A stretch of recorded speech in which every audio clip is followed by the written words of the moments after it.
Yeah, they use a word they shouldn't use. Yeah. But in this context, there's no disrespect. So when I bust a rhyme... Are you going to burn our second swear word in the first 10 seconds? Yeah, we only get 2. Come on now. Hey, man, I just need to throw some sick rhymes down. Your beats are so white that they're like snow. They're like white beats is what... I don't know. Okay, we're good to go. Oh, wait, I need to play that thing. White Beats was my wrestling name in college. Oh, man, White Beats. Okay. So we're in 3. 2, you remember you're not starting, right? In 3, 2.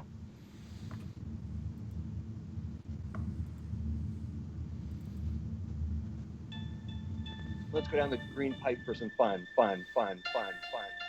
Gamer dad. Mario. Right? It's like early crack for kid. I think Zach is meditating.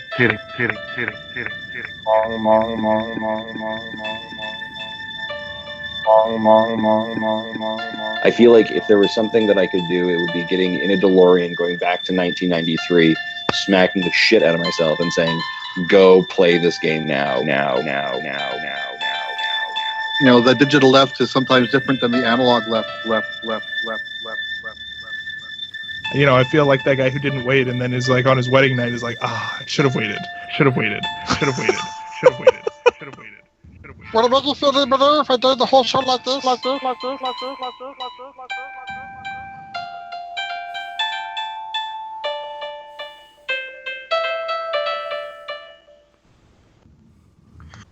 Welcome to Nintendo Dads episode 100! Woo! On this week's episode, we celebrate our 100th episode by spending time reflecting on the show, how we got here, our favorite moments, and taking your questions. Now, Zach, for the 100th time, cue the music.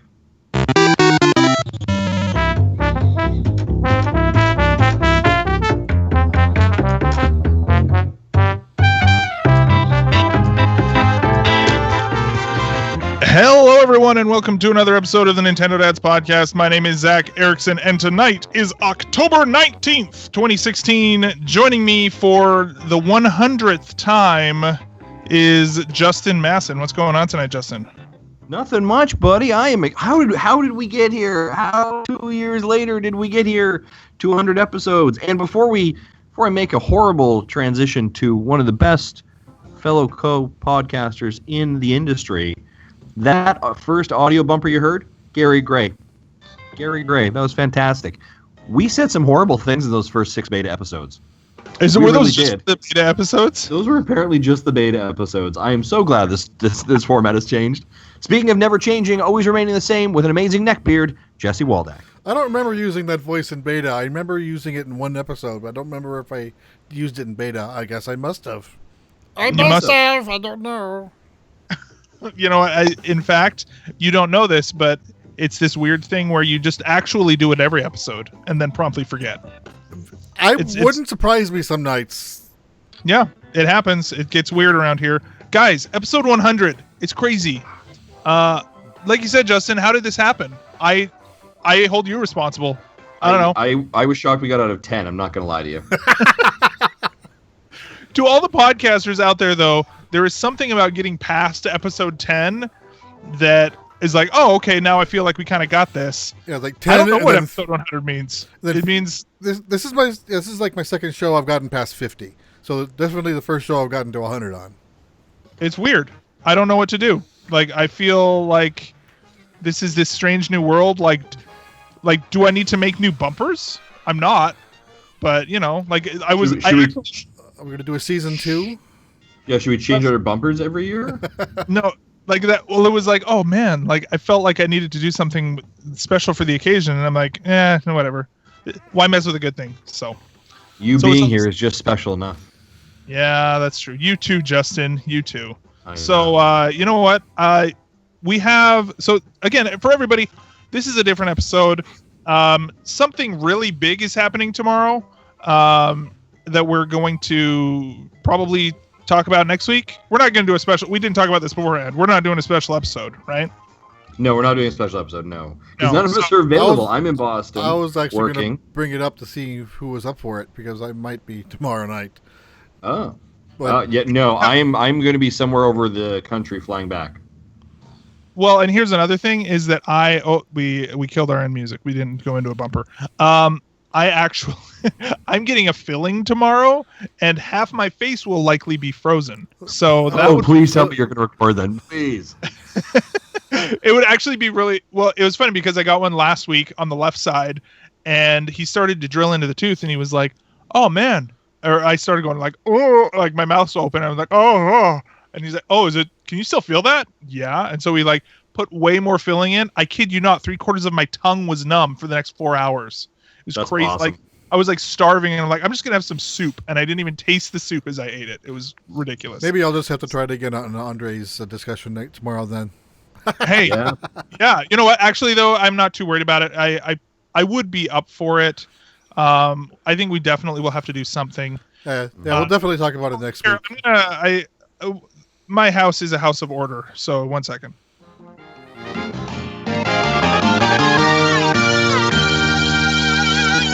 Okay, I feel better now. We can talk about stuff. You feel like you got the bumper off now? It didn't feel right, and so now, okay, so the couple of quick things, right? Like the NX is coming out. The what did they say? An announcement tomorrow morning.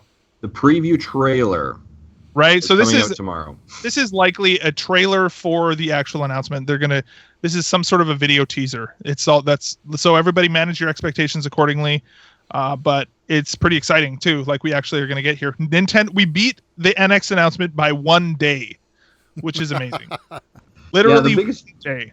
The biggest joke for the last little bit is it's going to be NX episode 100 or bust, essentially, right?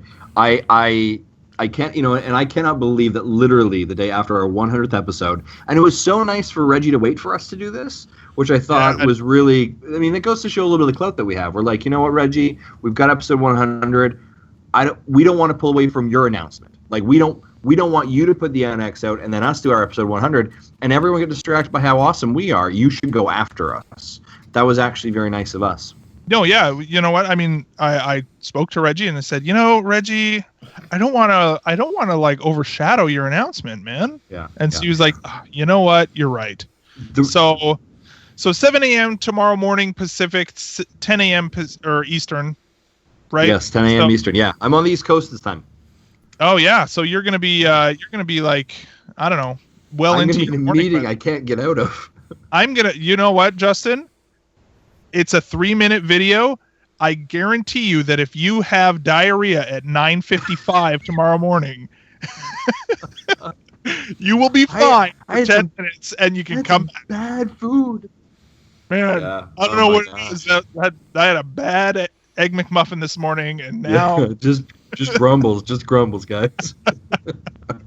That's all. That's all you gotta do. That's all you do. I like it. That's all. So, I think that has met our weekly episode fulfillment of poop jokes for this show. Yep. You're welcome. Exactly. Yeah. So that's it's tomorrow morning. I don't know.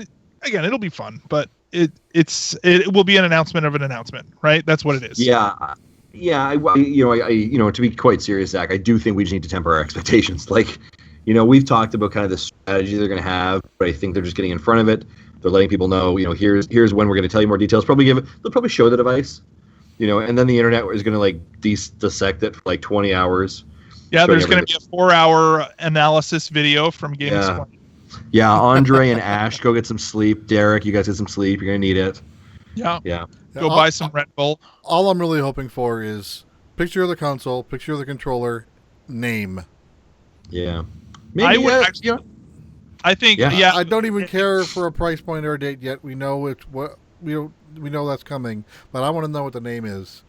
I think what we're going to see is a few quick flashes of gameplay footage. We're going to see sexy angled, like close up, like rotational thing of the controller, maybe. And then probably some weird thing like Miyamoto in front of a white screen. Remember that video when the 3DS was announced where like Iwata was holding it and then he got sucked into it and he had like all the stuff was jumping out of the 3DS? Yeah. It's going to be like that. There's going to be something like that there too. Something weird. So I don't know. It'll be cool though. I'm excited. I'm looking forward to it. So that's really all we're going to talk about. We could talk about the Pokemon demo next week. We can talk about the leak, by the way, like whoever made the Pokemon Company made the demo, Game Freak made the demo, but they forgot to scrub the images out of the demo, and so the entire images of all the Pokemon in the game have leaked. All of the Pokedex leaked, right? Yeah, but just the images, not names, not types, not anything else. So we won't spoil any of that for people, but it's So basically, what we have. Sorry, go ahead. Before we go on, Quag in the chat says he hopes the NX reveal isn't overshadowed by the Red Dead trailer in the media. And I'm thinking, I wonder if they include the Red Dead trailer as part of the Nintendo trailer. Yeah, that'd be cool. I think that if they do that, they're idiotic. I think this is going to be a big deal. Right? I think that the world is clamoring for this, and this really, again, this is going to be something that my guess is in 1 week's time we will get a full Nintendo Direct or a full stage event or whatever. So for all we know, there are video games journalists en route somewhere right now who are embargoed and don't know, haven't said anything. So, but you know who's not en route or embargoed? These three dads. Us. So Ash said that he doesn't want this to happen, but he wouldn't be surprised if they just drop this 3-minute video and then go silent again for another month. I'm like, I hope that doesn't happen. Yeah. I want details. Yeah, no. Oh, dude, can you imagine? Can you imagine, like, coming Q3 2017. Ouch. Peace out, y'all. Okay, so we've got a lot of stuff going on today. We've got a bunch of different video or audio clips to play. I'm going to play this one first. This one. And you might recognize the name. Hello, Zach. Hello, Super Jesse. Hello, Super Justin. It's me, Mario. Yahoo! Mamma mia. I'm here with my brother Luigi. Hello, it's me, Luigi. Ho ho. That's right, the Mario Bros. We just wanted to say, you guys, you're number one. Woohoo! Number one. Ho ho. Seeing our games is whoopee. Oh, that was nice of Charles Martinet to send us that message for our 100th episode. It was so kind of him. Again, just like our conversation with Reggie, best buds. Buds. Yeah, right on. So thanks, Charles Martinet. That was awesome. Justin, we've got a bunch of questions as well from our patrons and all sorts of stuff. So what do we got? Yeah, we've kind of got a grab bag of stuff. Again, we talked about we wanted this to be the fans show, the fans interaction. So we put out questions in Patreon, on Twitter, anywhere that you get a hold of us. So we've actually got some audio clips and some questions. I'm actually going to start off with our first question from the Patreon. And this comes from Paul Lloyd. Paul asks, hey, when you guys started Nintendo Dads, what did you have planned? Have you managed to fulfill your goals yet? And are you going or are they going in a different direction? Also, who has been your best and worst guest for the show? So let's start off with what did you have planned when we started Nintendo Dads, and have you fulfilled your goals yet? That's a really good question, Paul. Because I think you always have like large aspirations of like, oh, we want to be the next Game Explainer, IGN, or whatever it is. And I think that I don't know necessarily if that was our goal, but our goal was just to have a conversation and have some fun around it. And I think kind of enter a community, or not necessarily enter a community, but enter a space that didn't have that we could bring something different to. We didn't want. I think when Zach and I met originally, we didn't want to be just another video game news podcast. We wanted to be a bit different. We wanted to have a different lens that we went through things at. So I guess have we met our plans? I don't know if we ever had enough plans to say we met it. I think our first goal was like, if 5 people listened, that would be great, right? Yeah. And our we plans are kind of evolved over time. Yeah, and I would say too, like I think what Justin, when you and I had those early conversations in the Tim Hortons, really what we wanted was to find a niche within a very crowded video game podcast market, for lack of a better term, that was not being served. right? And so there's tons of video game podcasts, there's tons of Nintendo podcasts, but where are the gaming parenting podcasts? And we could have done a video game gaming, or sorry, a video game gaming podcast. That no one does that. Can you guys still hear me? Yep. Okay. I was just hearing weird static. So, a gaming parenting podcast. We could have done that really generally, but I think between the two of us, we were like, I don't know, I don't really feel comfortable covering the whole thing. So we just stuck with Nintendo.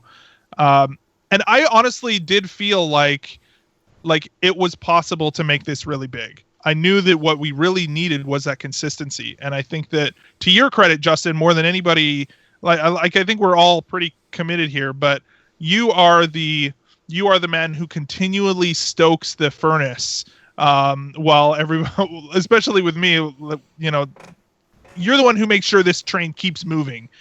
So I want to make sure that you get the credit for that. But, that is, I think, a big part of it for me too, is that consistency was something that was a big part of what I wanted to get moving. And whatever happened after that, I think was, that was kind of gravy. We never really had a plan other than there is a group of people out there, I know there is, who are Nintendo dads, and let's serve them. So that's kind of... I remember I was excited to... Oh, hang on. Is that give it a shot? Justin is... By the way, Justin is on... When you and I met, there was some like-mindedness of who we were and some commonalities that we shared. I think just to give it... Wouldn't be episode 100 without bad Skype crap. Okay. Sorry, go ahead. If you need to turn your video off, by the way, that's okay. Okay, I may have to. We bump again. Okay, one more time. Yeah, I think it was just I think when I met you, and we're gonna play a sound clip from Sean Capri here in a couple of moments. Talks a little bit about our backstory, which is kind of funny. But just getting to meet you and actually kind of understanding who you were, and knowing there was a lot of like-mindedness and I think creativity, and passion. And I think I was just excited to do a very cool project. And everything that has happened since then, I don't think we would have ever expected to happen. I don't think it was like by 6 months we're going to have X amount of viewers and listeners and blah blah blah. But we have really I think we've been really, I'm going to use the word blessed, I think, over the last 2 years to do what we're doing right now, with the community of supporters and fans, and amazing friends and guests that we've met over the last 2 years to be able to do this. And I'm just amazed. I could like babble on forever, and we probably will for the rest of this episode because it's very, very navel gazing. But Jesse, what about you, buddy? When Zach called you and was like, "Hey, you want to do this thing?" Where are we now? How do you feel? I don't exactly remember, back then. I knew I was interested. We knew each other from VG Tribune Roundtable, and I listened to. Actually, I met him through Infendo Radio initially when he and the VG Tribune crew ran that. I was the fan, and before the great fallout of Infendo Radio back then. The first fallout. Yeah. Yeah. So that's kind of how I got into podcasting in the first place. At that point, I found out that I started writing for VG Tribune, and then we started up a podcast and did that for a few years, and then that kind of fell flat because it never really took off. I don't remember what our listeners count were, but I don't think they ever got 3 digits. So it wasn't a big deal to just say, that was fun. Let's try it. And then when Zach said, "Hey, I got another show idea," I said, "Sure, let's give it a try." Yeah, and then, I think at the time too, there was some chatter of because VG Tribune was really trying to I think wasn't that around the same time that Will and Roger had kind of taken over as Yeah, and Matthew did a complete revamp of the display interface. That might have been maybe a year before that, but I remember thinking we were really okay, if we're gonna do this, let's actually do it. Let's find our voice. Let's find something going on, and so that really felt right. And so yeah, it was cool. I'm really excited. Oh, having a little root beer for Justin. Nice. Remember when our shows used to be sponsored by Barks or Mug Root Beer? Neither do I. And then I do remember like when our listener counts got to like 200. We were like, oh wow, we didn't think we'd even get this big. And now we're really now it just grows and we're happy with it. Yes. Yeah, we're pleased. So yeah, it's awesome, and it's been a good ride. And here's a question, and I don't know, Justin, I don't have these questions in front of me, but is there a future related question, or can I just ask a follow-up from this question? Well, I think the question is, are you guys going in a different direction? I don't really know if we had enough of a direction planned to know if we're going in a different direction, Paul. I'll be very honest with that. The follow-up question was, what's been your best and worst guest on the show? Oh, right. Okay, so let me answer that first question. As far as the direction, I think that we have always been, our aim has always been to go where the fans want us to go. Right. And I think that has been part of our secret to success is that we kind of have, I know me personally, I have an idea of who is, or of what sounds good, what sort of, what kind of a show do I want to have quality wise, and what's the feel that I want. And I think that that's more what I've focused on. And then if people want specific stuff out of us, then we just get good polish on that. It's kind of been my take. So yeah, I don't know. Anyways, best and worst guests. I don't know. What about you guys? What do you think? I'm going to look at our guest list here. I'm going to go through our archive. I think it's tough to pull out a best and worst. And I don't want to say worst. Right, I think each guest brings a lot. This is very dadish, right? Like everyone's pretty and everyone's special. I think there's been times where we've had guests on that have just been like, and I'm not going to call them out, or I'm going to call them out, but having Roger and Josh on, they are both the best and worst guests to have on the same time, because they are awesome. Yeah, sorry, go ahead. They have this relationship, the two of them. If you've ever listened to any of Roger's stuff or Josh's stuff, they're fantastic. We love them. They're good friends of the show. But they have such a genuine friendship that they kind of know how to pick at each other. So what a lot of the guests, or what a lot of people don't hear, is like just before we're getting ready to record, we're kind of getting everyone settled in, we're doing some mic checks, we're kind of talking. Roger will kind of poke at Josh a little bit, and Josh will kind of get spun up and a little bit excited, and he'll poke back at Roger, and they'll kind of just they kind of feed off each other, this energy. So as you're kind of trying to bring the show in, that can be a bit challenging. And I know that it was funny because I know we had them on the guests when I was in Ireland, and that was very deliberate. Kind of I kind of wanted to throw that at you guys, and I'm not dealing with this, you are. But we love having them on. We've never had a bad guest, in my opinion. We've had just, and the interesting part about the guests too is we got to a point recently. I remember our first guest was Richard Blake, who wrote. No, before that, Scott Johnson. Scott Johnson was the first. Yeah. And actually, I was gonna say, for me, as far as the most important guest for me was Scott Johnson. He was the very first guest that we had, but I remember specifically being so nervous when that was going on, because I've been listening to Scott Johnson since before he started Frog Pants. He had like two podcasts. He had The Instance and he had Extra Life Radio, and I was listening to both of those podcasts, and he is the one who inspired me to get into podcasting. Yeah, and which is also how you and I connected, was through Scott. Yeah, through the morning stream, right? Yep. Just being fans on Facebook together or Twitter. And for me, that was huge for me, and it kind of, I think, set the tone of oh no, you know what? We can be just as successful as he is. And I honestly believe that there's no reason not to. The only reason, there's no reason that we can't be. It's just a matter of consistency and time and quality and passion, all those sorts of things. And that was really important for me. So yeah. So that was your favorite. I think the guest I probably was probably the most excited about when we received a response back was actually Victor Lucas. I figured, yeah.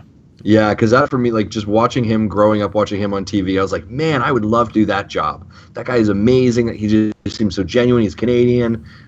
He was just like a staple in kind of my life. Watching video game coverage in Canada. So when he came on and he agreed to do our show, like it blew my mind. And he's just a genuine, down to earth, really cool dad.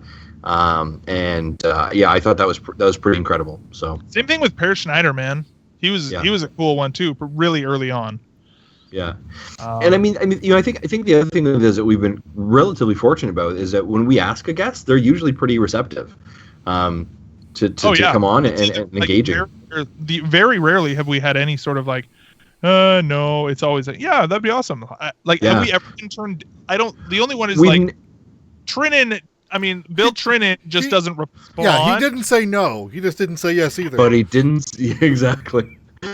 But the interesting part is like even I mean, a little bit of inside baseball from the background, like from the producing side and contacting guests and developers and stuff like that. We've rarely ever had anyone turn this down. We've had the occasional conversation of like, hey, now doesn't work for me because my schedule's really tight.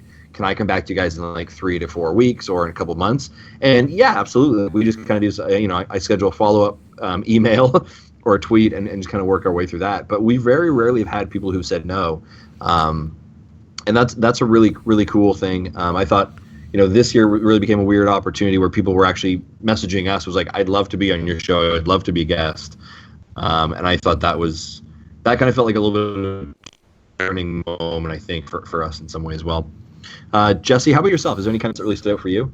Yeah, so I think to answer the slightly different question, which guest was I most excited about or most nervous about, I would actually say Andre. It's because I've been listening to his stuff since before he got big. So even when he was a smaller channel, I basically found him, I think, while playing maybe Mario 3D Land. Just because he put out these videos of him playing through each level, showing where all the secret stars were, or whatever the collectathon was in that game. Mm-hmm. Your 3 items are here, here, and here. And okay, I did the same thing. Check, done it. Now I need 5.3. I find the 5.3 video, and when I was needing to how to fill out the game more, so that's how I found him. So I've been listening to his videos for a long time, and I'm not gonna actually I don't even remember the specific name. But as for kind of the worst, it wasn't as much of a guest as an interviewee. It was of a Kickstarter campaign who. Yes. Okay. Yeah, I know. At the time, it sounded like they were almost ready to throw in the towel. It didn't look like they were going to be successful. They kind of phoned in the efforts, and in the end, they got the funds. And I say that the only reason why they got the funds is because they were on our show. You're welcome. The Nintendo Dad's bump, as we refer to it. Yeah. Sure. Well, here's the thing too.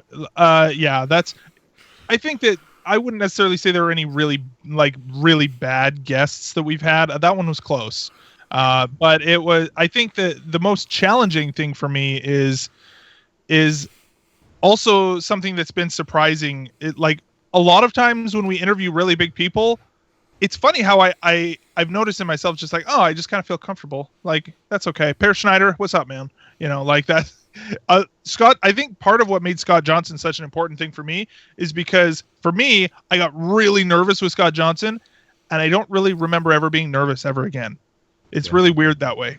So I always commend you on your interview skills with our guests, because you kind of just like roll in like okay, who do we on the docket? Okay, yeah. Miyamoto? Did I say that? Okay. You're Skyping out so cool. bad. So what the hell do you do? Right, like it's like you just kind of have this casualness about your interview style. Yeah. I'm going to turn my video. There you go. That's better. That one's for posterity. We're gonna clip that one out. Yeah. I think part of it, honestly, is my training as a therapist too, right? Like, sure. Like that is part of needing to be able to put people at ease and and have good conversation skills and stuff like that. But And I am the exact opposite of that, where I try to avoid talking directly with the general public as much as I can. Right. Yeah. But well, I guess the other one that I would say as far as favorite, yeah. The other favorite that I do have actually is I really am excited and glad, and I'm not just saying this because I know that he listens. And Justin, you mentioned before, but Josh Thomas, I watched his Animal Crossing videos like well before Animal Crossing ever came out, or New Leaf ever came out over here. Like I literally would spend, as that game kind of got closer, probably like the 2 months before that game came out in North America, I would watch at least one or two of his video journals of him playing the Japanese version of that game, like one or two of those every day until that game came out. And I was so excited, and I thought that what he was doing was just hilarious and really helped me appreciate why, because I had played some Animal Crossing before, but I was like, I don't really, what's the deal here? And to be able to watch him get so excited about Animal Crossing and really appreciate the joy that can come from something that on the surface seems really kiddie and whatever, and I was skeptical about it, but I really have enjoyed his content for a long time, and so that was another big one for me. And for him to be such a good friend of the show now, I think is just, I love that. That's so fun. So yeah. All right. So next question. I think we should actually go to because this question will kind of answer. If you could play Sean's clip, Sean Capri. Okay, I will do that right now. Hey, Nintendo Dads, it's me, Sean Capri. Congratulations on your 100th episode, your centennial, your meter stick of podcasts, where meter is 170. My favorite part about the show is that it's the end result of a beautiful and lovely Canadian nerdy rom-com. Two handsome fellas with a particular disposition towards plumbers and Mega Men meet at a Tim Hortons, profess their love for one another, and 9 months later, a podcast is born. Then Uncle Jesse moves in to help the two lovebirds and their growing family. But in all seriousness, I look forward to your show each and every week. I love Retro Rewind. I actually think a Retro Rewind was the first episode I ever listened to. And meeting you guys, Justin and Zach, in person was a real honor. I'm so happy to call you all my friends. And, well, that is all. So, bye-bye. Oh, that's awesome. I actually hadn't heard that one. I didn't listen to that one beforehand. Oh, really? Yeah. I had, so I knew it was coming. Oh, that's so funny. And of course, it's Sean Capri from We the Gamercast. The Gamercast. If we ran Nintendo, Netflix and Chill, I think he's doing all kinds of stuff. Really? He's doing like a net. I don't know if he does a show called Netflix and Chill, but no, he calls it Nerdflix. Nerdflix. There it is. Yeah. Sorry, Sean. Sorry, I'm sure buddy. It's Netflix and Chill too. I mean, the guy's married, so he's got a baby on the way now. Yeah, dude. Congratulations to that. Yeah. That actually kind of feeds into our next question, actually. Okay, let's do it. Which is from Mike BC, and he says, "We need an origin stories. How did y'all meet? How did Nintendo Dads become a thing?" So that's why I wanted to play Sean's clip first to give some context. So we kind of talked about that, right? Yeah, Zach, do you want to kind of just give some quick 2-minute overview? Yeah, so basically, again, you and I were both. Did you reach out to me? I think you did. Yeah, I reached out to you. I would not have had that sort of initiative. So, yeah, you reached out to me, and we had kind of now. I kind of want to get your take on this because I've never really heard. What motivated you to contact me? Because I don't remember. Like I don't know really what the motivation was there. Yeah, so we followed me on Twitter, or what was that? We had kind of had some background conversations on Twitter, and I think we were just having some chats about some stuff. I think I was looking at your profile, some of the tweets you sent out, some of the photos, and I was like, there seems to be a lot of commonality between what my common of interest and what his common interest is. He seems to be a guy who's interested in podcasting. Let's see where that goes. Like, let's just. Let's meet.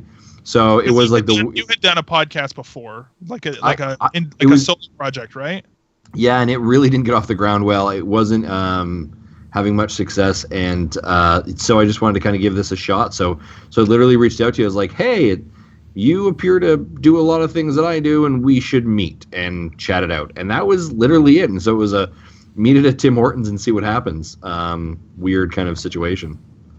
And like I listened to your episode on We the Gamercast with Sean, and if you frame the whole thing as this weird sort of like bromance date thing that we right, like it's funny because in retrospect that's exactly what happened, right? There was no romance involved, but that is every other, like the story beat from a rom-com, it's exactly that, which is super weird in retrospect. But at the time I was like, oh yeah, sure, whatever, that's cool.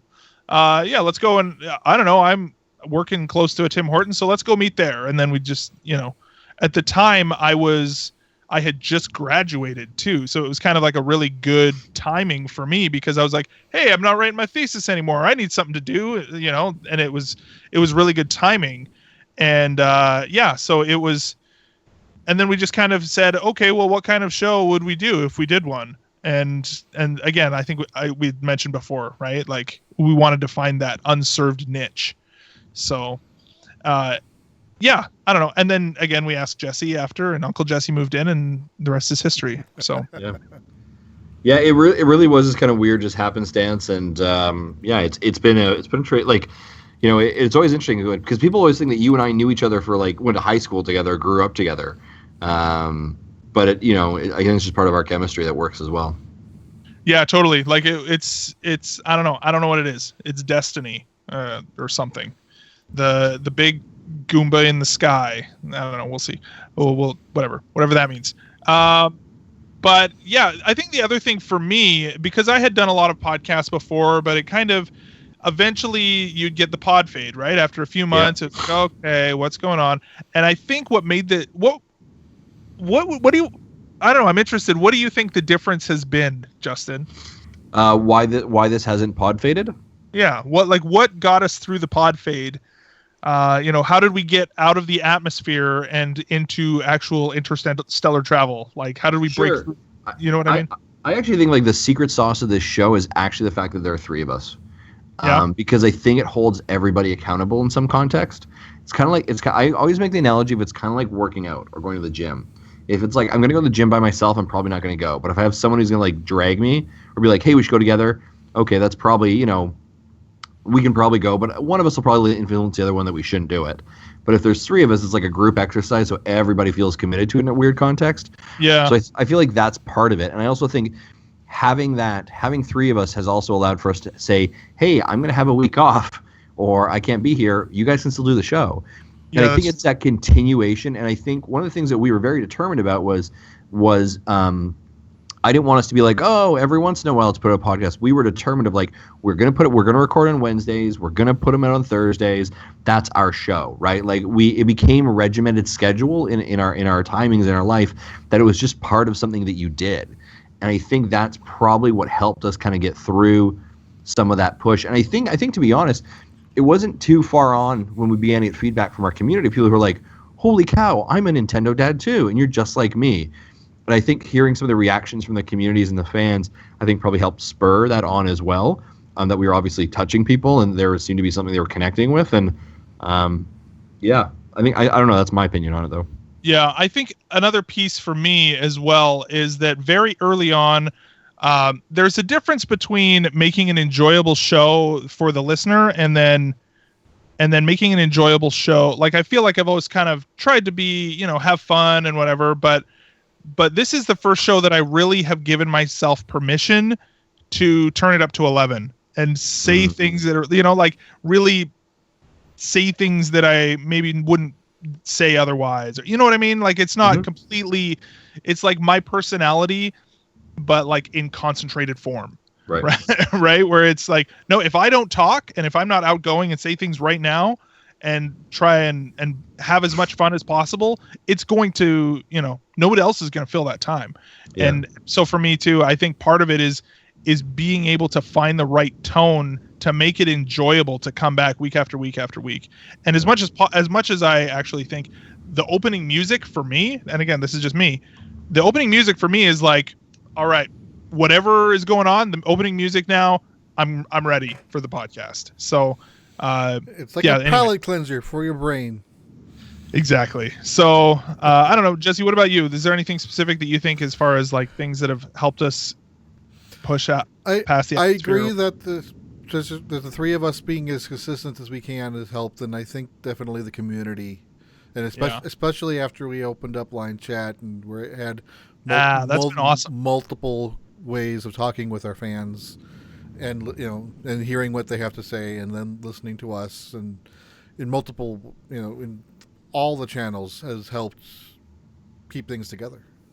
Yeah, it's been really awesome. So very cool. Okay, we got another audio clip here. Yeah, why don't we go to Matt G. Matt G what did I label Matt G? Oh geez. Matt from Nintendo Podcast System? Yes, yeah. Okay, here we go. All right, I found it. Hey guys, Matt here from Nintendo Podcast System. A massive congratulations to the Nintendo Dads for reaching the 100th episode of their show. I think that I speak for every fan that there really isn't quite a podcast like this one here. In general, even. I was about to say Nintendo, but even in general. Not only do all three bring their own personality and opinions to the table, but they also talk about how Nintendo may impact families, how which I think is something that I don't really hear all that often from other shows, and I think that's important to take into account because Nintendo is this family-friendly company, so it's good that they give their opinion on this matter as well.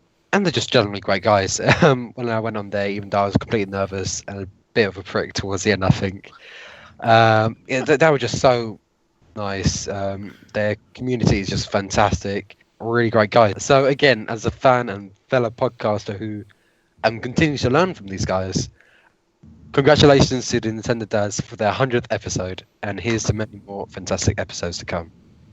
Awesome. Right on. Well, thanks, man. That is Matt.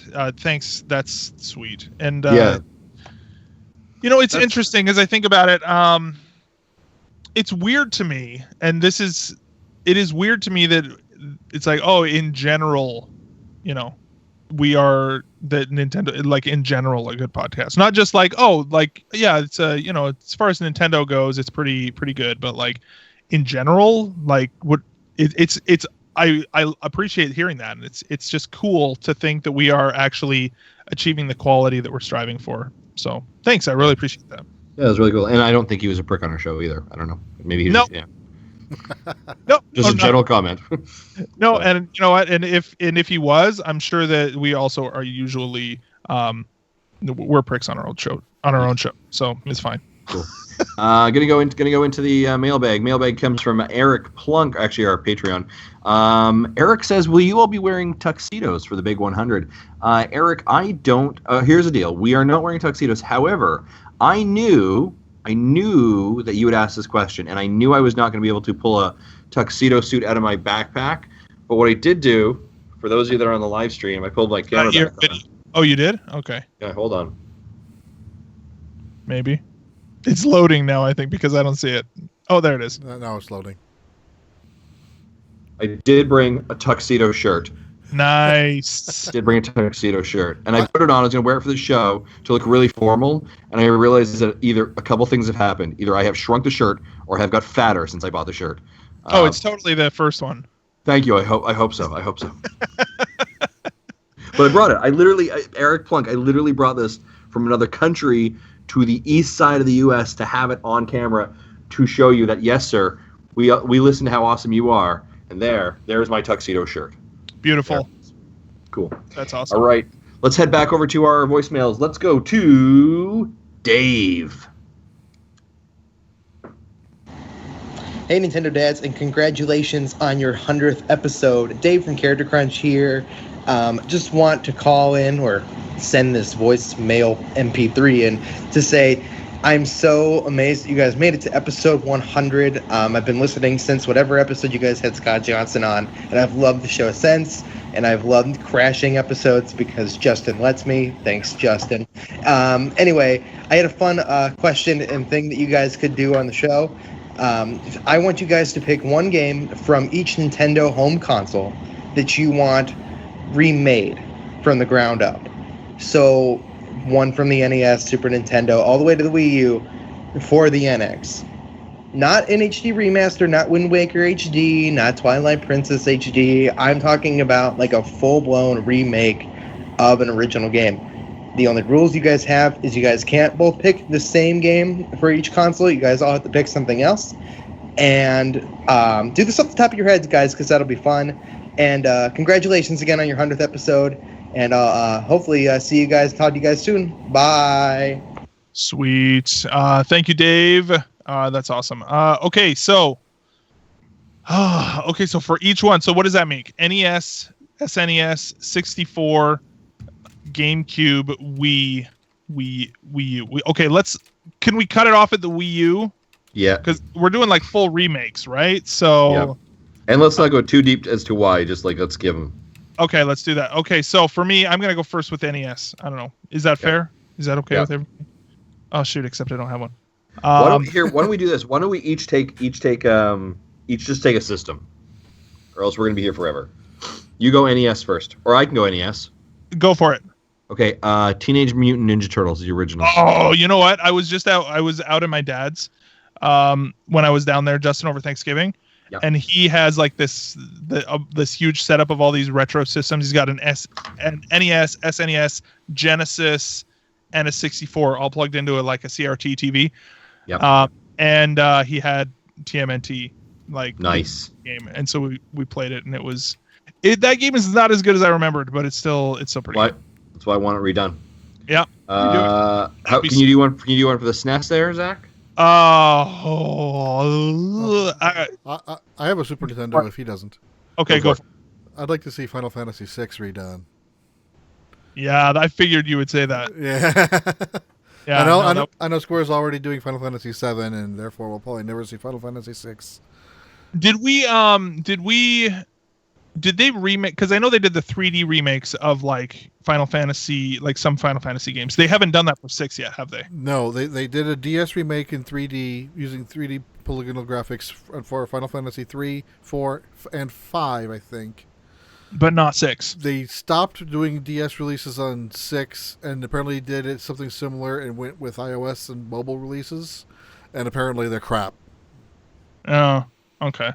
Yeah, no, that would be awesome. And would you want it like? I wanted to see 6 on his DS in 3D. That would have been fun. Would it? You know what would be fun is if they gave it the Link Between Worlds treatment, where so it's still that sort of top down look to it, but it's all sort of like 3D as well. I would love to see that. I basically wanted to see what they would do with the Opera House scene. With full voiceover. Oh, that'd be so good. And having 3D spannable sets. Yeah. They could really go all out with that scene. That'd be awesome. Okay, for 64, I have 2 options, probably because one is not really wouldn't really be a remake. It would be more of like, I want to see the return of the Pokemon Stadium franchise, specifically on a home console. And I think tomorrow morning we'll know if that's even necessary, or if it's like a handheld or whatever, with the NX. But the idea of being able to play Pokemon battles on your TV is something that has not really happened for a long time. And I think that would be something really awesome for them to bring back. So that's one. And the other one would be, I know a lot of people are going to say no to this, but I think they could polish it. Is Donkey Kong 64.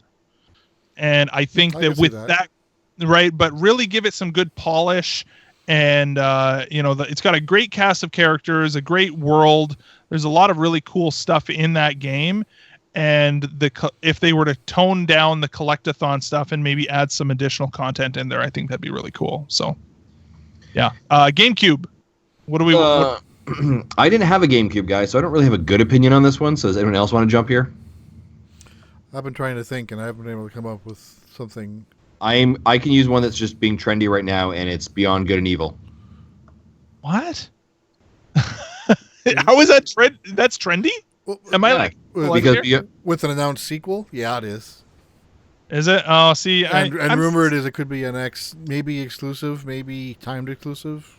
See, I've never played a Beyond Good and Evil game ever. So I think there's only been one. There's only one. But see, I've never played it. I have the remastered. Sounded like a man right now. I have the remastered version on PS3 because it was free for PS Plus 1 month, and I think I got maybe half hour into it, and I'm like, yeah, I can see why this is a good game, but it didn't really click with me. Yeah. I think a GameCube game. Mike in the line chat has a good suggestion. Eternal Darkness. Oh, dude. Yes. How did I not immediately jump to that? No, absolutely. That is absolutely what I think they should do. Yes. A million times yes. And then 64 Wii. I don't know, any Wii games. I feel like that's getting too close for a full. Yeah, that feels a little too tight. I feel like I don't know. Just give us Galaxy 3. That's all I want. Just do that. Yeah. Oh, what's that game? Oh, those the game is kind of Monopoly like that has Mario and Dragon Quest characters in it. Fortune crap. Street? Yeah, Fortune Street. I'd like to see a sequel to that. Yeah, I've never played that. No, I never did. I think it was only a European release, wasn't it? No, it came out in North America. Okay, then I'm wrong. Yeah. In fact, all right. When I was at E3, of all the games I demoed, I considered that my game of E3 because that one sucked me in, and I played that one for probably 2 hours one day. Cool. Very cool. All right, moving on to our next question. Yeah. So go ahead and read it. Okay, this comes from Timothy. Timothy says, since starting the podcast, what's been your favorite game you've reviewed? Which game did you enjoy watching your kids play the most? And what has frustrated you the most about the podcast, but what is also the best? Let's start off with what's your favorite game that you guys have reviewed, and which game did you enjoy playing most with your kids? I'll go first. That has been Splatoon, and that's on both accounts. Yeah. Okay, so favorite game that I reviewed, that is hard. That is a lot harder than I expected.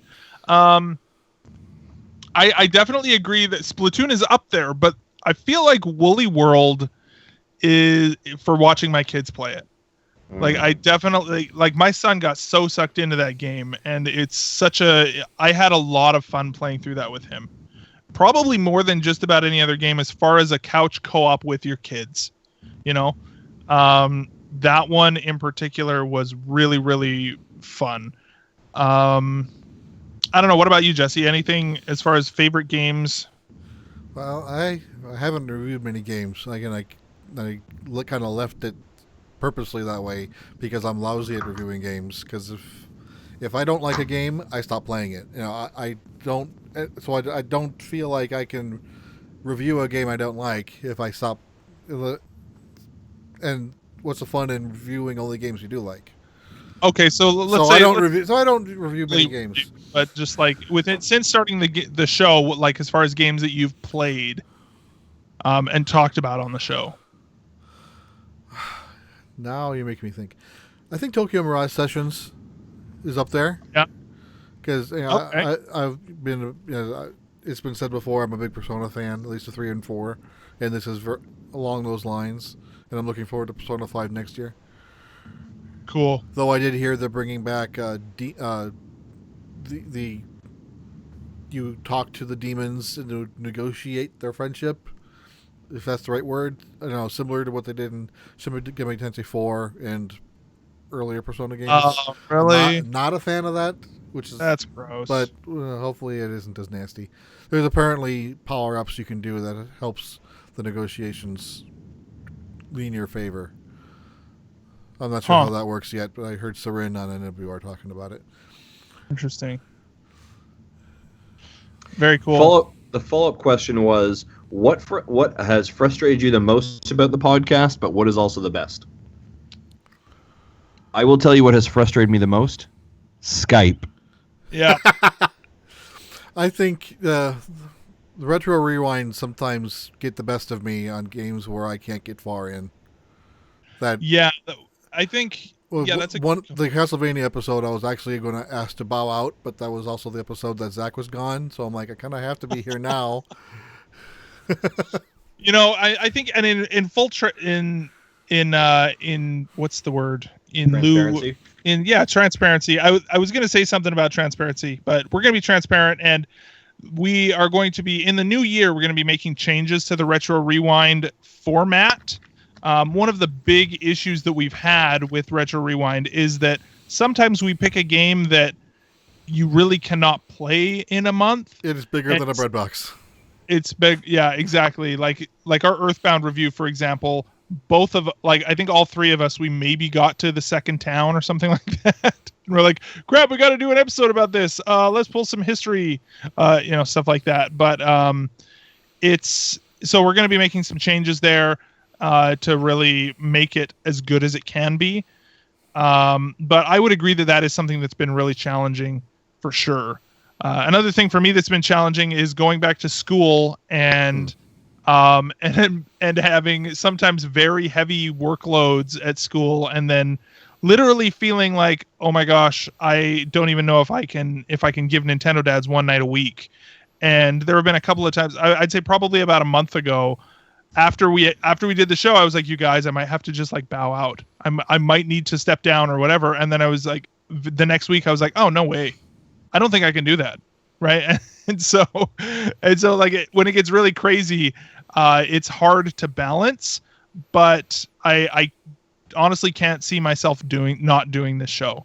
Like, I just can't see myself like bowing out or anything like that. Like, the show must go on. It must continue. So that for me has been a really big challenge, especially lately. But, again, like I said, kudos to you two for kind of like taking the, it's a team effort for sure. So. Yeah, along those similar lines, not specifically to the show, but just in life in general, having 3 teenagers and none of them having a driver's license. That means I am dad taxi more often than I'm working on some days. Oh, Dad Taxi was my favorite. That one of my favorite games on the GameCube, the sequel to Crazy Taxi. Mm-hmm, so good. Where you go and drive. There's a lot more yelling. You drive to the school and pick up your kids and then drive them to soccer practice. Oh, so good. Are we there yet? So the follow-up question is what's the? I love the idea. Sorry, I love the idea of the game Dad Taxi. Actually, like, there's a mechanic surrounding, like, are we there yet? And just like a rage meter building every time. Oh! Don't make me turn this around. Yeah, push X to say, don't make me turn this around. Oh, nice. I guess the follow-up question to that from Timothy is also, what's the best part?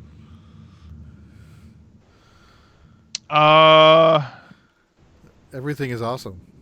Yeah, the community. Honestly, the community. Like, it's not even fair. A fair thing to be. I was thinking, my immediate response was the community, and then in my head, I'm thinking, okay, is it really? Like, am I just patronizing them, or like, what's going on? But it honestly is.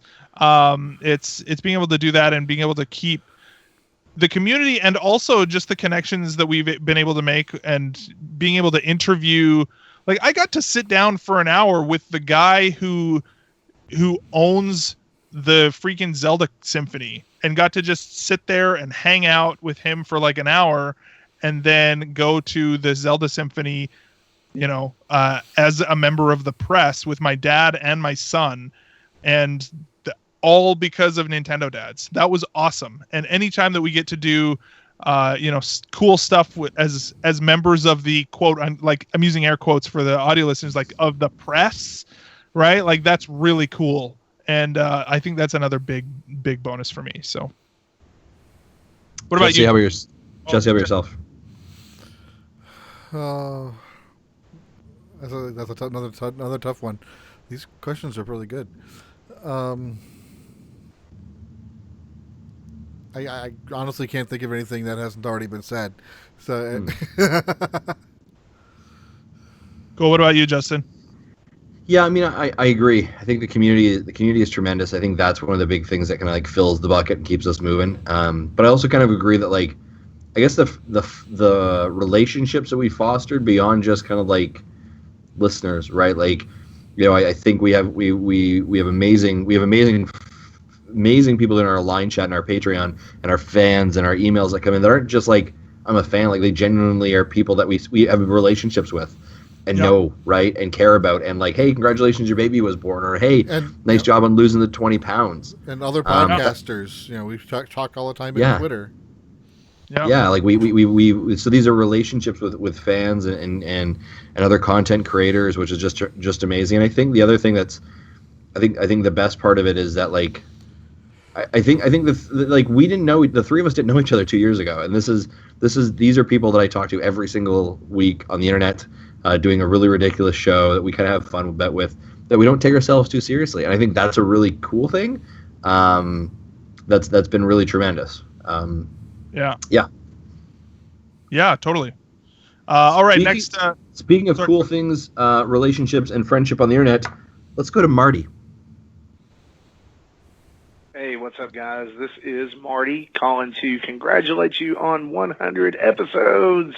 Yay! No, really, guys, you are the best. Y'all are my favorite Nintendo podcast. You are not only great podcast hosts and a great source of information, but you're great guys. Love getting to know you guys while we did Reactor Radio, and I wish you nothing but success in the future.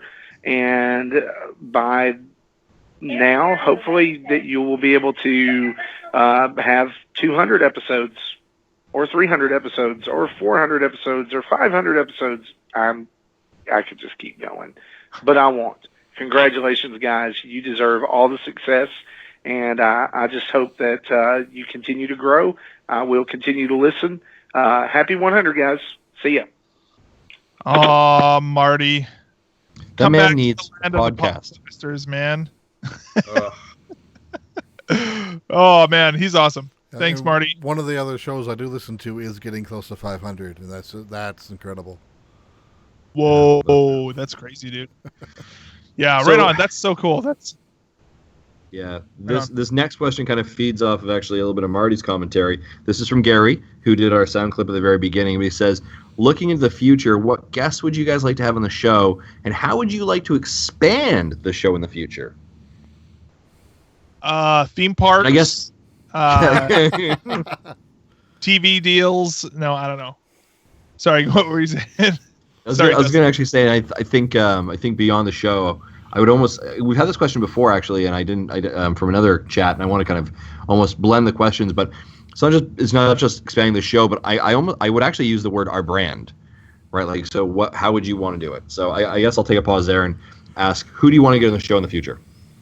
So for me, they're kind of different questions as far as like, let's tackle the who we want to be on the show first. Yeah. I would love to have Scott Johnson back. I feel like that would be something really cool to invite him back. Maybe it would be fun to have him. I wonder. Yeah. So having him back, maybe, once the NX is announced, I think we might have an easier time getting a bunch of people back. Or maybe it'll be a lot harder depending on if they're Nintendo specific or not. But I think it would be really fun to have him back. I still want, I would love to have, we've had some interviews with different developers. I would love to talk to the people at Yacht Club Games. We haven't done that yet. So people specifically like the Shovel Knight people, I would love that. I don't know. What are you thinking? Justin, you have any thoughts? Yeah, I mean, if we're grabbing for the stars here, I'd love to have Miyamoto on the show. Oh, dude. I'd love to have Bill Trinen on the show. I would love to go to E3, actually. Yes. I think that, we haven't talked about this, but there is, between graduation and actually starting a job, I am going to have some limbo time, probably around that time next year. That would be awesome. I don't know if I'll be able to afford it, but if I can, that'd be sweet. So yeah, I mean, it's funny, right? Last year, I mean, a little bit of inside baseball for those of you that don't know. We were asked if we would like to go to E3 last year. So we were unable to do it. It was a little bit of short notice for families, but it was a pretty tremendous opportunity. We'd love to be there for sure. The other ones I haven't heard, who I'd love to actually have on a guest? I'd love to have either Jose or Brian from Nintendo Voice Chat on. Yeah. I was thinking of that too. Yeah, that'd be cool. So. And kind of a little bit not less Nintendo-y as terms of, well, he doesn't have a podcast, but he has a YouTube channel where he does talk about a lot of Nintendo topics. Is Lockstin. I don't know if you've heard of them. Formerly known as Noggin. It's kind of a Matt Paddish type of channel. Does what in hell words did you just say? Some of the not pot. Anyways. Anyway. Lockstin, formerly known as Noggin. Lockstin is his. Are these hobbits? No. Sorry. He's got a game, a theory-ish channel like Matt Pat, cool. Game Theorist. Cool. He's amusing to watch. Okay. Very cool. Yeah, and the interesting part is we actually our Patreon people tell us actually who they want us to have on too, and we have actually had in the last couple of months people names submitted to us, and we have actively gone out to ask them for guests, and some of them are able who respond, say like I'd love to be on here. Actually, Jason was a great example recently. Actually, even Derek from Game Explain was an example of that. People asked for us. So yeah, we try. Yeah, we try. Yeah, and I like again. We always joke about it, but Trinan, honestly, like that'd be sweet. That'd be cool. Yep. As far as like second. Sorry, go ahead. Go ahead. I was just going to say the second part. You go ahead, Jack. You go ahead. You've got the question in front of you, so you say it. As for the second part of the question, how would you like to expand the show in the future? I think going to E3 and doing more. I don't know really like what the best format is. Like we said before, I feel like we, as much as possible, try and go in the direction that the community would like us to go. And so, I would like to do whatever I would like to flip the question around on you guys. So tell us. But in reality, too, I don't think about the direction that I want to go in terms of Nintendo dads. I think of it more as, like you were saying before, Justin, like as in our brand, not as in like Nintendo dads, but as in us. And like, what are we doing? Like, I teased this probably like a month and a half ago, and it's taking way longer to get started. But I'm starting up this other podcast with a classmate of mine about psychology and mental health and stuff like that. And so that is kind of where I would like to go, honestly, is and not just that I'm doing a million shows, because that's not feasible. I can only really see myself doing like 2 shows maybe, but inviting other people and kind of I don't know, just we've got a great community and family of podcasters and stuff online here, and I think that the more we kind of cross-pollinate, the better. And I think that the more we can expose our audience to other great stuff out there, I'm happy about that. So yeah, so that's kind of where I think. And then again, just making more stuff and doing, I don't necessarily want to make more stuff. I want to make better stuff, if that makes sense, right? To really increase our quality on, stuff like YouTube, and getting a good part of the reason why our audio show is at the quality that it's at is because we figured out a way that works to make it a really high quality show very easily. And I think finding a good workflow for our other stuff, for video, for all that sort of stuff, and really getting it so up to the level that other people are doing, getting green screens if we need to, or whatever we're going to do. So that'd be cool too. I don't know. What about you, Justin?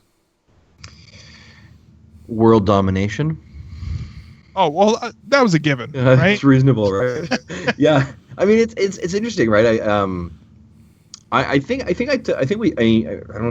if we say it on the show as much, but like running this brand, which is now what it really is. It's transitioned into a brand, right?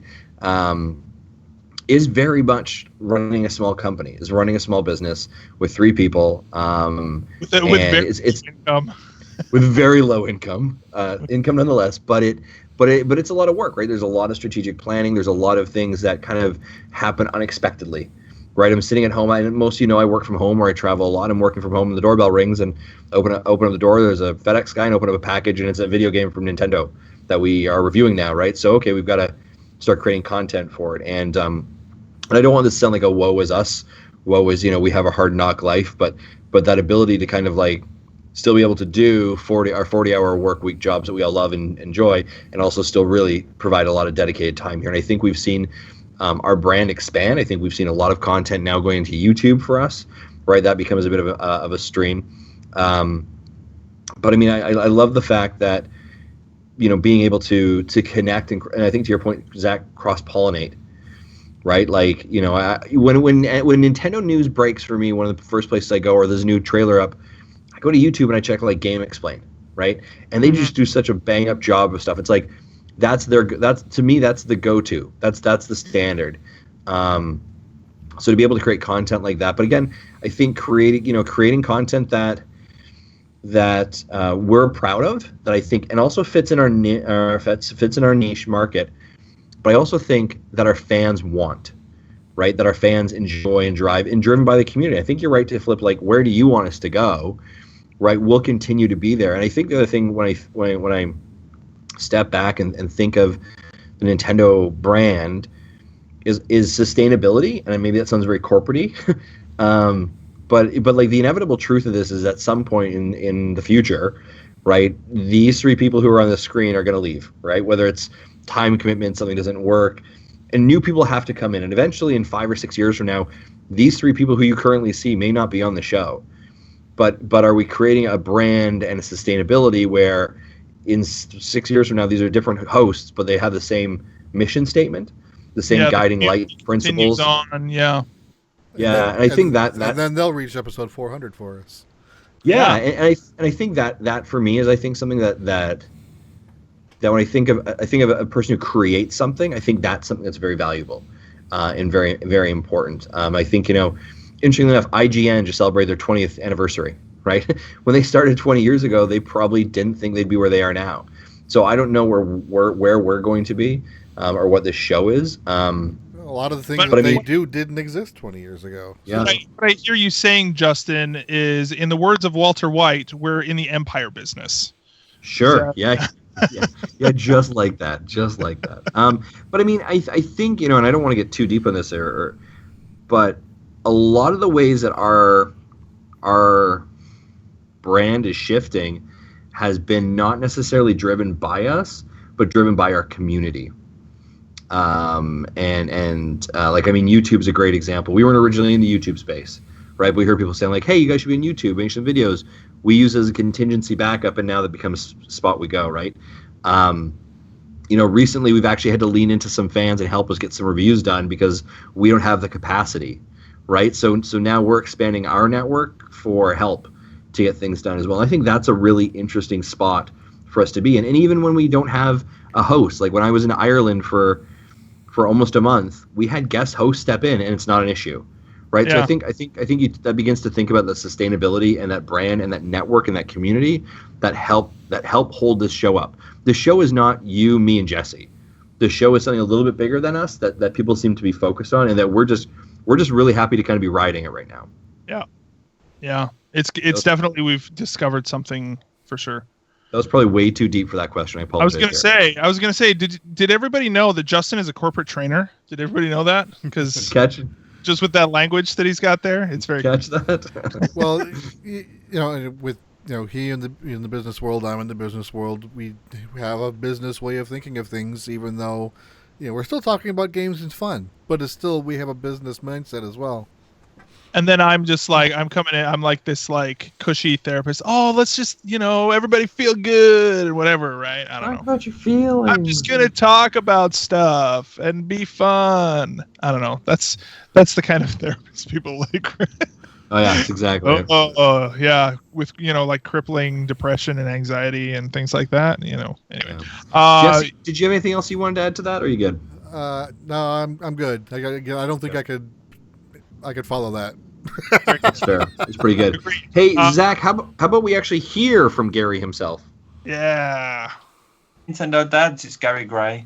Congratulations on reaching episode 100, and thanks for making my Thursday morning walks to work a little bit more awesome.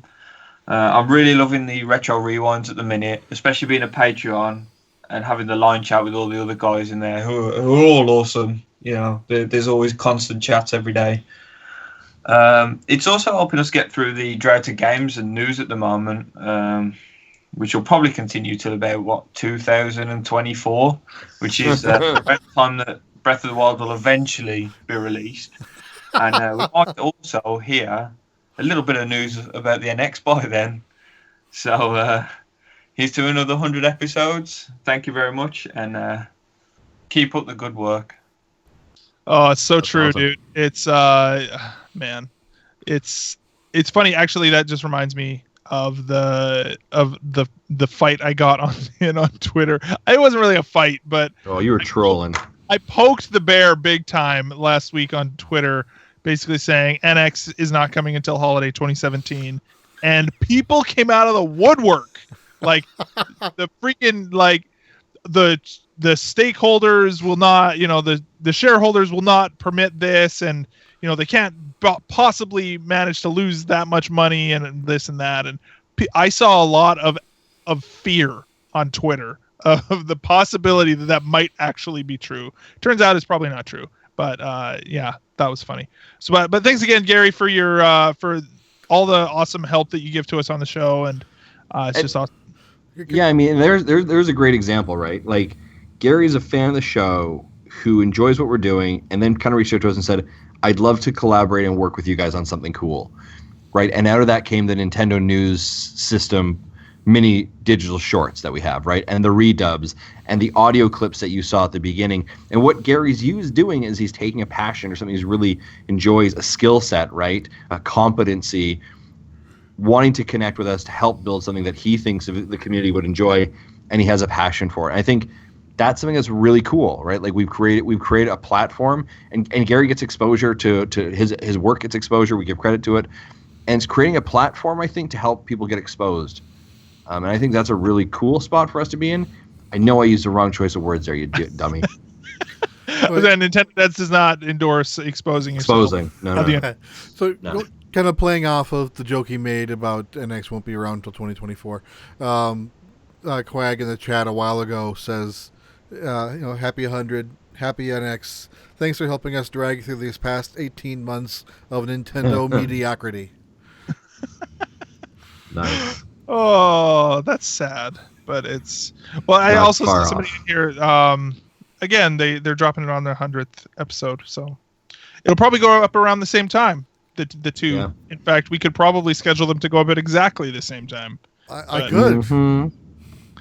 But you know what? They can't. We don't want to. We don't want to overshadow them. Yeah, we don't want to upstage them. Let's just leave them alone. As well, next question. I do want to talk real quick just about the patrons, unless we have that later.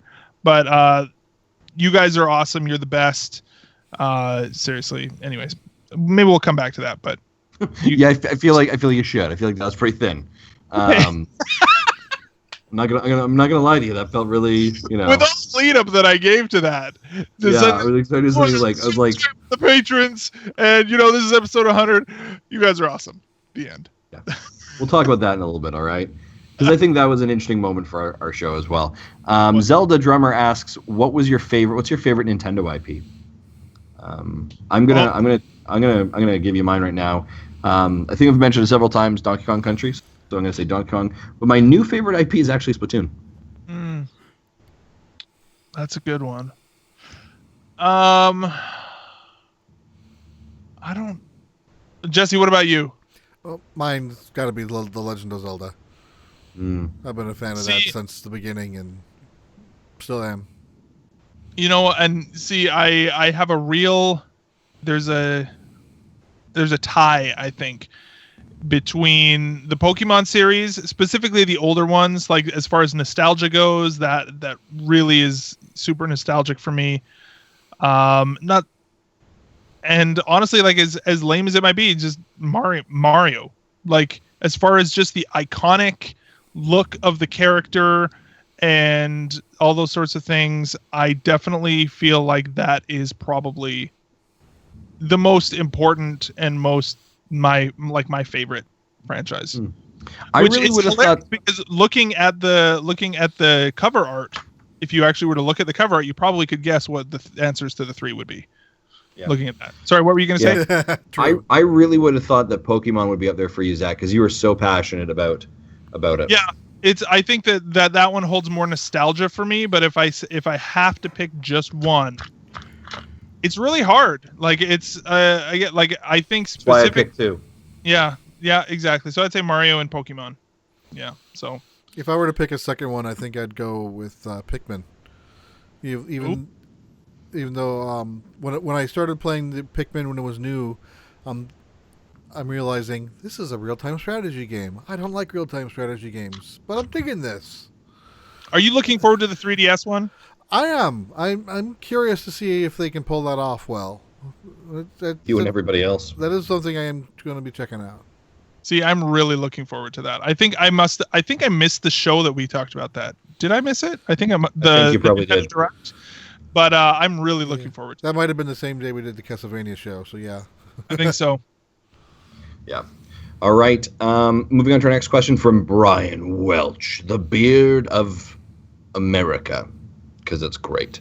He said, what podcasts do you admire or enjoy? I know Justin and Zach have talked about listening to Scott Johnson.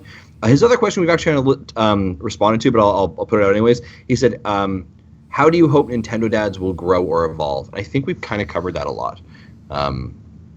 Yeah, so I think we're good there probably. But what do you guys, other podcasts that you guys admire or listen to, aspire to be?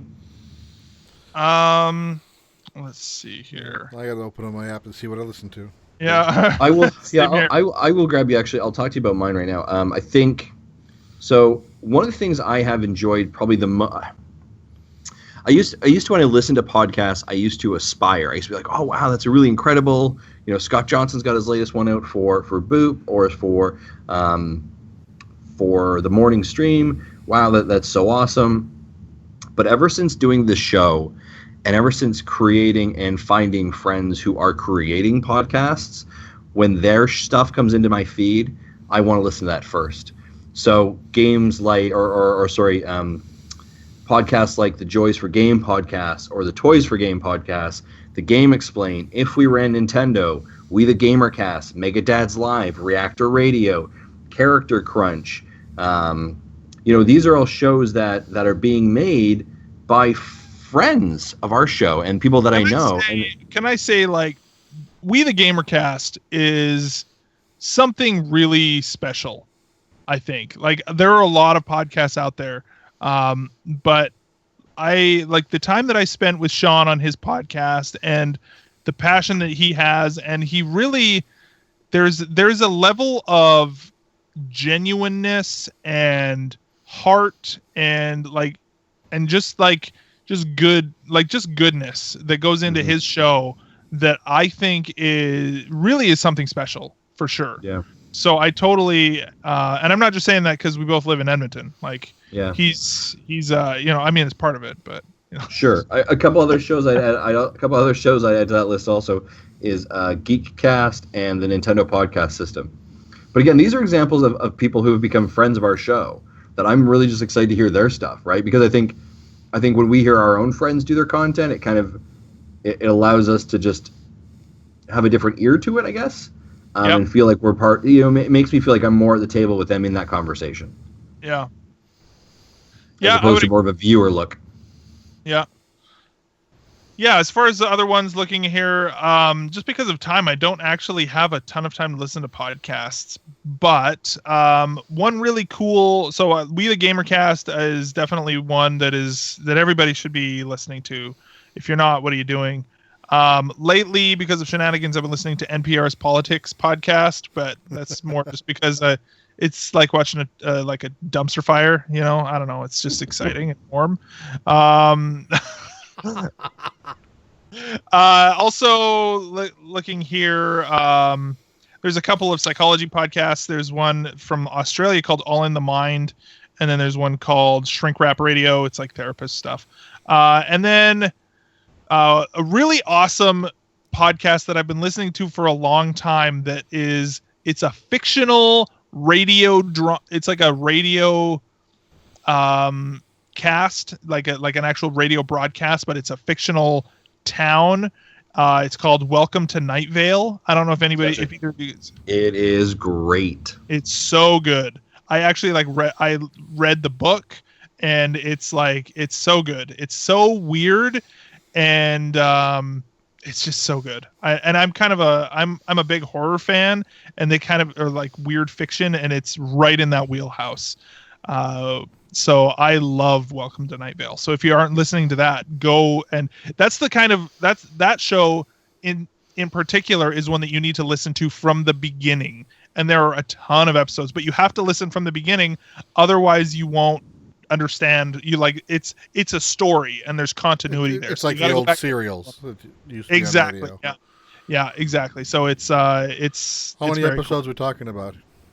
I think there's 100 episodes right now. Ooh. They're on episode 96, and so there's a lot there, but it's really good. It's worth going through and listen to it at 1.5 speed or whatever, and but it's really good. And the episodes are only half an hour maybe, Justin, something like that. Yeah. So it's really, really good. Another podcast I forgot to mention is All That Is Nerd. That's a good one too. I like. Yeah, I actually gave a little nastygram on Twitter to them earlier today after listening to their latest episode. At least it's the start of their latest episode. Did you say an nastygram? Nastygram, with an N. Okay, so okay, cool. I have to look that one up on Urban Dictionary later. You ever heard of nastygram? No. No, it's just a negative connotative message. Anyway, okay. They had a discussion about DLC, what's good, what's bad, and they mentioned Pokemon Picross as in the bad, and I'm like, no, I disagree. Anyway, shots fired. Yes. So most of what I have was said with you. Pretty much the only thing that's left are more like non-gaming stuff. I don't think Game Explains Real Talk was mentioned. I have that. I have RFN, not a kid-friendly show, but still amusing. Actually, Nintendo World Report has 3 podcasts. One is RFN, one is Connectivity, and the other is probably my favorite one that puts out an episode once a month if we're lucky. But it's the Fat Cat? No, it's a Radio Trivia Podcast Edition. Oh, right. So okay. They pick every episode. They pick 5 games. With each game, they pick 3 audio tracks. They play the audio tracks, and you're supposed to guess the game. So it's a fun. And then there's I have one from a personal friend who goes back to high school called the Voice of Steve podcast. So nice. Literally, I knew him in high school, and I saw him on Facebook. Said, "Hey, I got a podcast started." He did that 6-7 years ago, and I'm still listening to him. Sweet. Nice. Zach, let's head over to I think our last voice message from the Megadads crew. Alrighty, hang on, I'm in the wrong app here. Wait for it. I actually have one more before. Do you? Now a while ago we asked for clips from our listeners, and Brian Welch sent us an audio clip that was going to be included in a bumper, and now it's just he clipped it out. But here, I'll play this first. Exactly. Also, Brian Welch, just keep that beard being majestic. just keep basking. Every day if I had that beard, I would just wake up and just bask in the glory of my own beard. It's great. So, right on. All right. See you guys later. Peace out. So he said that for our compilation. They never made it in the compilation. I wanted to make sure to play that. That was actually that was from the Patreon only stuff, right? But yeah. Okay, so we're doing Megadads, right? Okay, let's do it. John and Adam from the Megadads here. Oh, wait. Hey guys, it's John and Adam from the Megadads here. We just wanted to congratulate you on your amazing coverage of the NX debut. No, that didn't happen, Adam. And release No. the NX yet? No, that's not out yet. Oh, we just wanted to congratulate you on your amazing coverage of the NX announcement. Adam, they haven't even announced it yet. that hasn't happened. Congratulations on your incredible coverage of the release of Zelda Breath of the Wild. What? That game's not out yet, Adam. They haven't done any of that. What the hell are we congratulating them for? We're congratulating them on their 100th episode. Oh my goodness. Can you believe that? That's incredible. They are the pinnacle of professionalism in podcasting. It's incredible. It is incredible. We should get them a bottle of maple syrup. We should, because of their Canadianness. So congratulations, guys, on 100 episodes. That's unbelievable. I don't think there's any way possible I could tolerate you for 100 episodes. Absolutely not. And here's to at least, 11 or 12 more before you get really sick of each other and quit. Congratulations. Oh, thank you, John and Adam.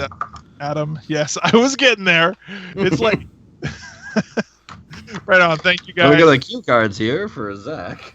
And what's his butt? No, thanks, guys. That's awesome. So that's all our audio clips. We got more. Do we got more? We got one last Patreon question. I think we should probably be rounding up the night because I think we got a couple other things to wrap it up. We're gonna move some emails to next week. Last Patreon question comes in from Brian Scott.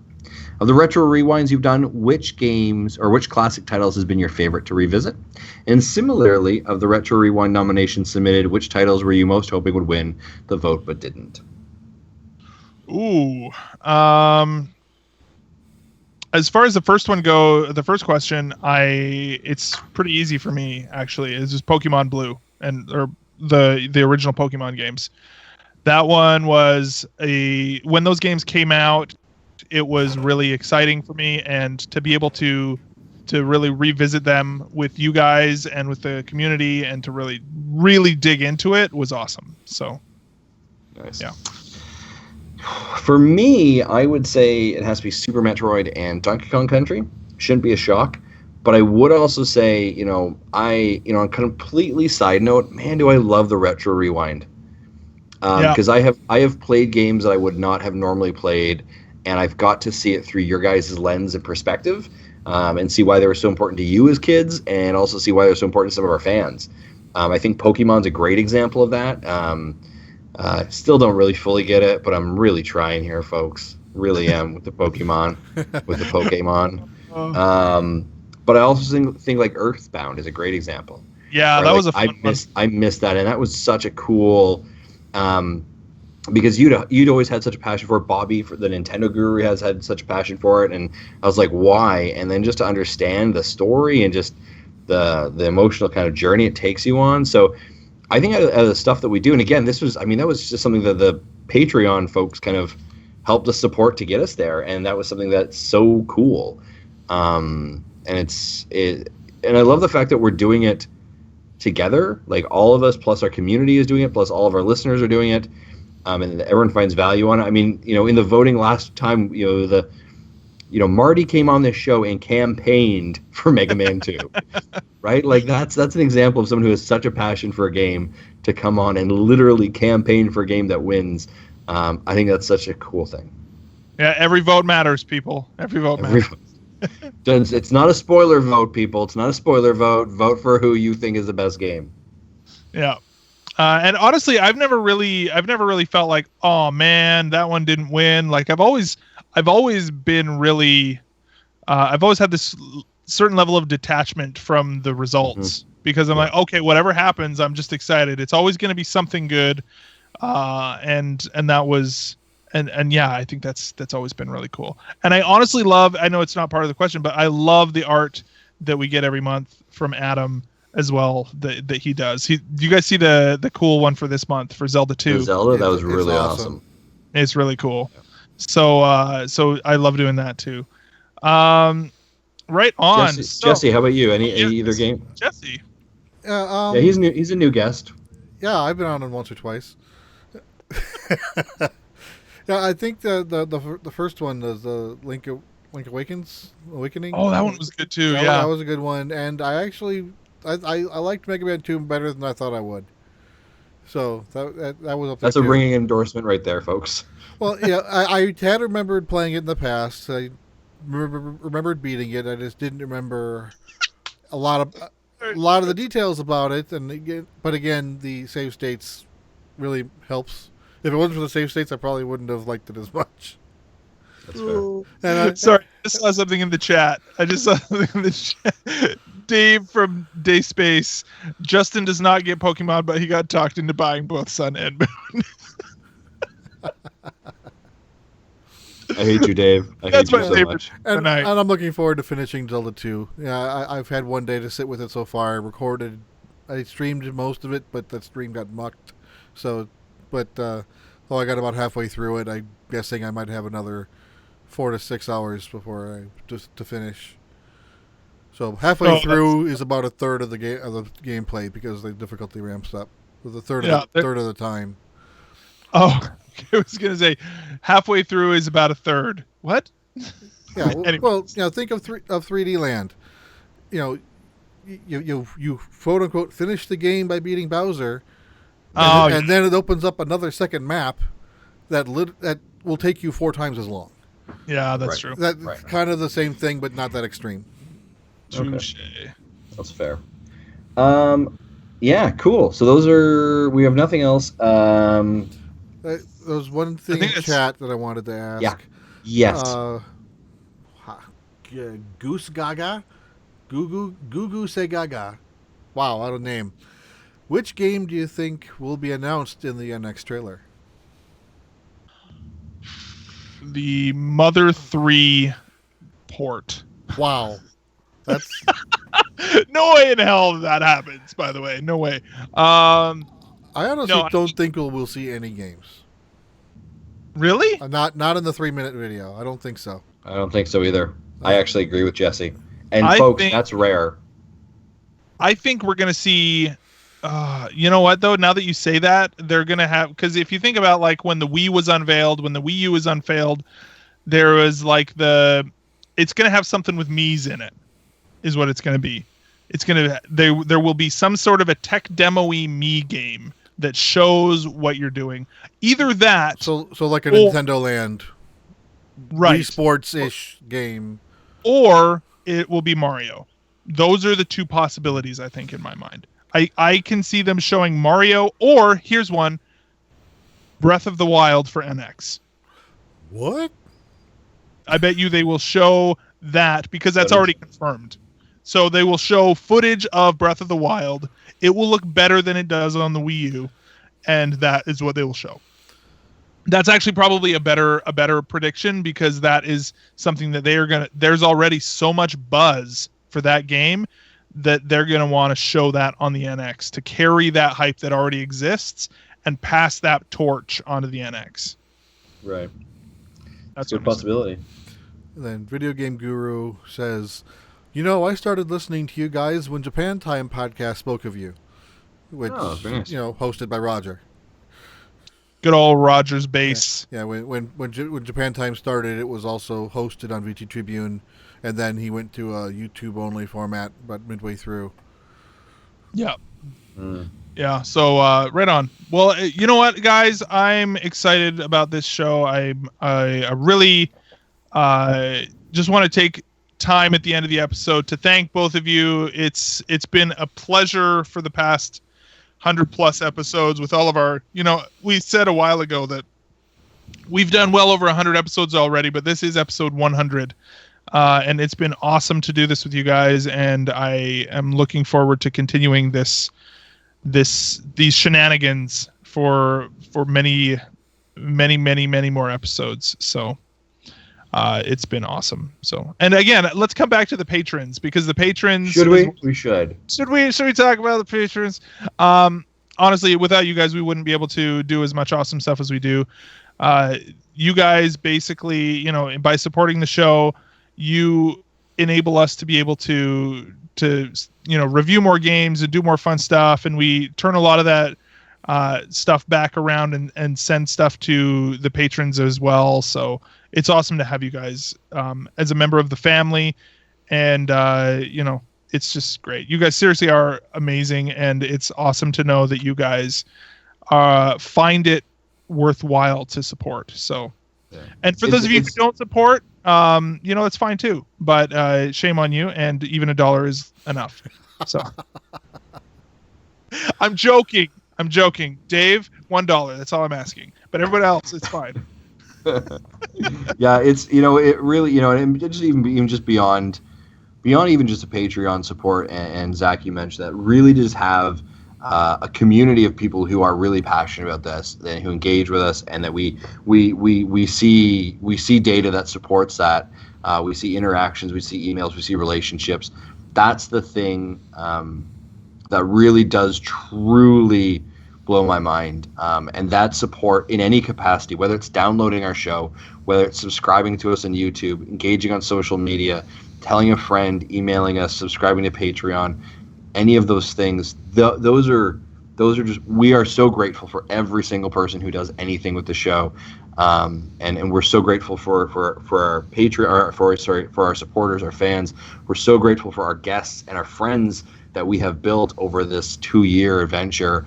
And I think, Zach, I can echo your statements of, I'm just really grateful to spend time with you guys every single week. This is you guys are probably two people I speak to, probably more than just other than my wife. I don't think there's two people I speak to more in my week than you two, through line chats and texts and stuff. So thank you. Totally. Right on, man. Jesse, any parting words? Jesse's probably crying in the corner. He's too emotional. So let's not force him to. It's been great doing the show. I still want, looking forward to doing more. Thanks to the patrons and the community and all the listeners for making us do what we do. Absolutely. Yeah, absolutely. And by the way, Justin, I'm remembering we have things for the live people, don't we? Do we have that? Should we do that right now? Sure, we should. Here, let's find something that will echo what might. But before you do, chocolate. You never know what you are going to get. Every time. Before you do, Dave is replying to your $1. Oh, good. If I give you $1, it's us trading. It's U.S. trading $1, and U.S. dollars are worth more. Yeah. See, so even less, right? It's an even bigger difference than you would be doing otherwise. You're giving this to mostly to Canadians, and so for you people with your vast number of US dollars to be able to throw a few to right as you throw them across the border, like at $1 turns into like $1.50, or I don't know what it's currently at, but yeah, just know, Dave, it's magic. Yeah, it's economics. Okay. Yep. Right on.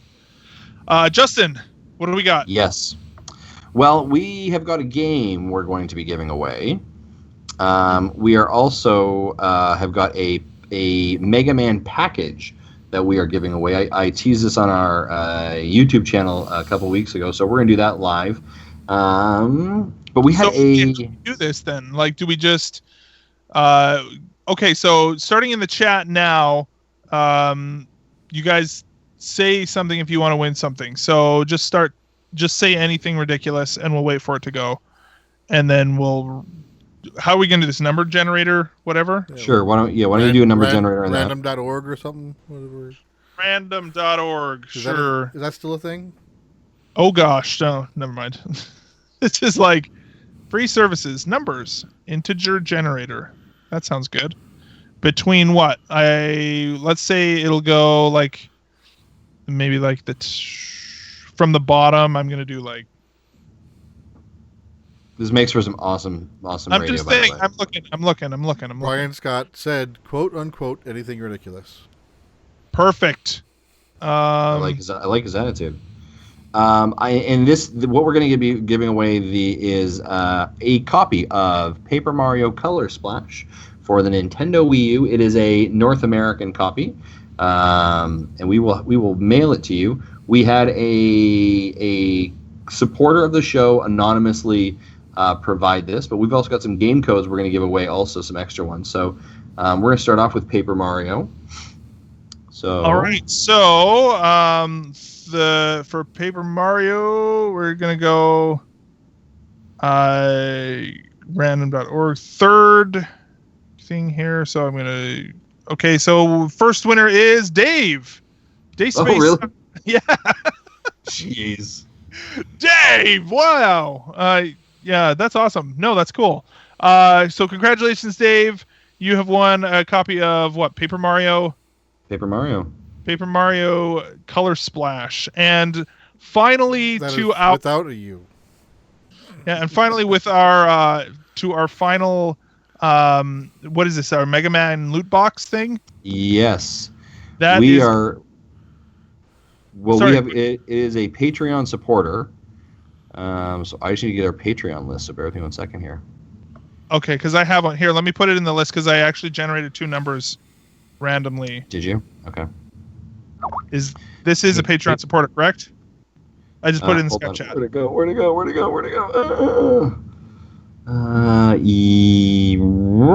I'm pretty sure that is.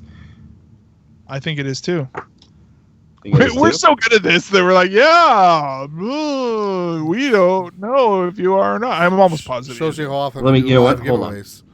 You know what the problem is actually that the Patreon dashboard changed. And oh, jeez, yeah. What the heck? That's why I couldn't find the thing I usually find. That individual is definitely. Right, so congratulations to Brian Scott. We had to do our due diligence. That's why. But yeah. So Brian Scott, you win our Mega Man loot box, and congratulations.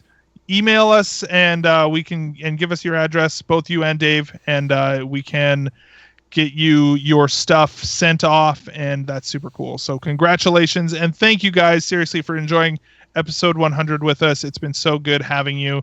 Is there anything, Justin, as we kind of round out the show here before I bring in a special song for episode 100?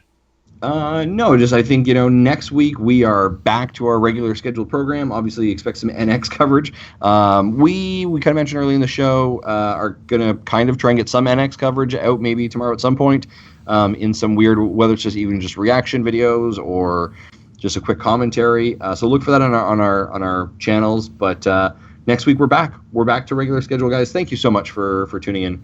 We appreciate it. Right on. Well. With that in mind, if I just want to say again one more time, thank you. I chose this music. I don't know, maybe it's going to fall flat, but I think it's awesome to have been able to do this. What? It is midnight 20 at my time and 1:20 at his time. Are you trying to put us to sleep? Oh, nope. Okay. Nope. Okay, I'm awake now. All right. So thank you everybody for listening to episode 100 of Nintendo Dads. If you are wanting to follow us on all the social medias, you can absolutely go and do that. So please go over to do that. At Nintendo Dads on Twitter, Facebook, or Instagram. If you want to email us, you can do so at nintendodads@gmail.com. You can go over to Twitch or YouTube and look for Nintendo Dads. You'll find us there. You can call in and leave us a voicemail. That's 929-25-NDADS, 929-256-3237. Huge thanks to OC Remix for our music throughout the show, as well as to Carter Johnson and Adam Leonard from Megadads for our awesome artwork. As well, if you want to change the world, everybody, do you want to change the world? I want to change the world. Thanks, everybody. Go over to iTunes, leave us a 5-star review. You guys, 5-star review people are probably like the best in the world. So change the world one review at a time. Thank you to everybody who does that. And as well, if you want to follow us and subscribe, you can do it at iTunes, Stitcher, Google Play Music, and of course, VGTribune.com. For me, for Justin, and for Jesse, here's to another 100 episodes, gentlemen. Bye-bye.